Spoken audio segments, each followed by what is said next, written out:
crisis is way more complex than a disease or disorder, and a people in crisis reflect a world that is in crisis.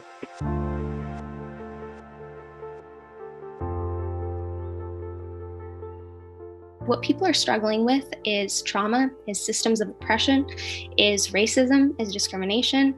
IDHA as a whole is a community of mental health clinicians, people that work in the mental health system, but also artists and activists and survivors of trauma and so many different people, family members who have all come together to explore some of the links between our personal transformation and healing with our societal transformation and healing, and understanding that those two things cannot be separated under any circumstances. The training that we typically get for mental health is so narrow and requires that we situate ourselves in the state of cognitive dissonance, that what we're actually learning in the classroom is not actually related to what we are seeing on the ground with people that are suffering. We need mental health training and programs that really are rooted in a lived experience of mental health. There is magic that actually happens when the lived experience gets combined with our professional training. Doctors get a lot of authority in our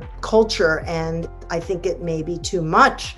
For me, it's often a kind of undoing. Power with is a shared power that grows out of collaboration and relationships. We're moving to really take the trip, the hardest 17 inches to travel, which is from the head to the heart to the gut and back again. To bring back, once again, the humanity, some of those things that have been lost, that have been natural to us. We don't heal or act even when we're alone in a vacuum. And this happens in wider and wider circles as individuals, interpersonally, in groups, in collectives and movements, and society. So all of that is just interrelated. I believe we have the power to navigate the system and the power to change the system and dismantle the system if needed.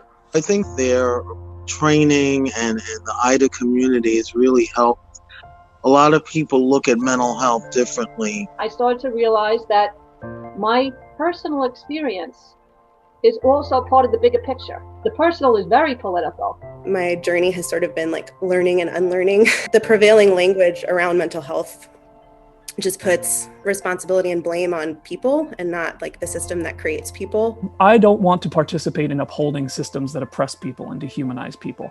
I want to participate in processes that liberate people. I think that people transform mental health.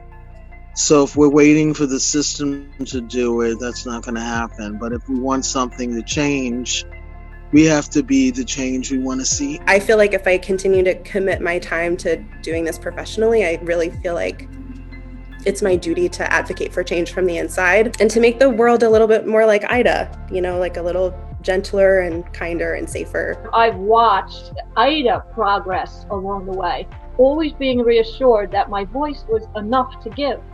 And we all give whatever it is we have to give in the moment, and that's good enough.